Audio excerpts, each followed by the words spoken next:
Sebelum Nadiem jadi menteri, investasi Google ke Gojek mengalir deras. Bak kejatuhan durian runtuh, tapi ternyata Google gak ngasih investasi ke Gojek secara cuma-cuma loh. Syarat imbalan, Google ambil proyek Chromebook Nadiem nantinya saat dia jadi menteri. Percakapan grup WhatsApp rahasia bocor. Ini yang sekarang jadi tersangka Chromebook tetap keliru Chromebook itu. Karena sebelum dilantik sebagai menteri, dia sudah berbicara tentang itu di sebuah grup WA yang sekarang ada di tangan Kejaksaan Agung untuk kerjasama Chromebook dengan Google ini. Nadiem itu sudah disebut Mas Menteri oleh calon staf khususnya. Iya, wah Mas Menteri gitu. Padahal Chromebook itu satu ketika diajukan ke Menteri sebelumnya ke Pak Muhadjir.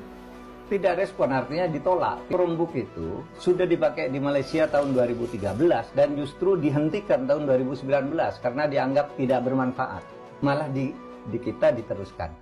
Artinya Nadiem sudah mempunyai niat jahat bekerja sama dengan Google, iya kan? Logikanya kan itu.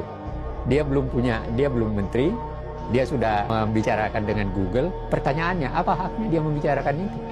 Kalau dia belum menteri kok. Itu grup dengan beberapa orang. Iya, iya. Itu saja sudah satu tindakan yang salah. Kalau dia bukan siapa-siapa kok mau bicara tentang hal itu. Terkecuali kalau dia mau menyarankan. Tapi ternyata tidak kan? Dan memang ketika sudah dicoba dan gagal, iya, artinya apa? Dia bukan seseorang yang tidak tahu terhadap apa yang telah dilakukan oleh menteri terdahulu, ya kan? Menteri terdahulu gagal menyatakan tidak mungkin dilakukan, tapi dengan kerja sama Google maka dia melakukan itu. Jadi artinya sudah ada niat tertentu, entah artinya ya ada permainan tertentu, entah bagaimana caranya. Yang jelas permainannya merugikan negara. Dalam pengertian materi merugikan negara. Tetapi yang lebih penting bukan materi yang hampir 2 triliun itu. Melainkan yang dirusak itu adalah pendidikan. Dan kalau pendidikan rusak itu artinya apa?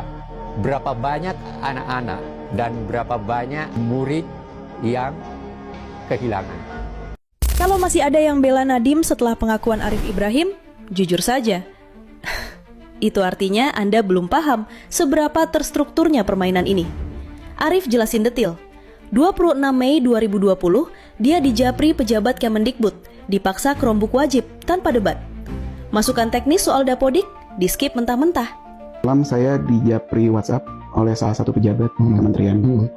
Pejabat tersebut bilang dari tim maunya semuanya Chromebook saja. Dan itu saya kaget ya. Ini bukan salah paham, ini bukan miskom. Ini bukti ada pesanan, disusun rapi dari atas ke bawah. Dan bukti kedua lebih kejam. Nama Arif dicatut dalam SK. Tanda tangan kosong, tapi namanya ditempel untuk melegalkan keputusan yang sudah dipaketkan. Kajian akhir gitu yang dibuat oleh tim di kementerian.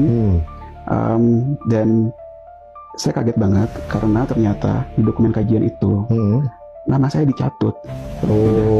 Saya sama sekali nggak tahu. Ini bukan kecacatan administrasi, ini modus.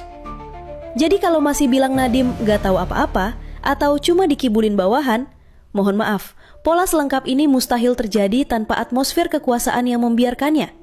Makanya langkah kejaksaan sekarang itu tepat, karena ini bukan sekedar proyek salah arah. Ini peta kejahatan yang akhirnya kelihatan jelas setelah dibuka satu persatu. Era Nadiem kini terbukti bukan era inovasi, tapi era manipulasi yang dibungkus modernisasi.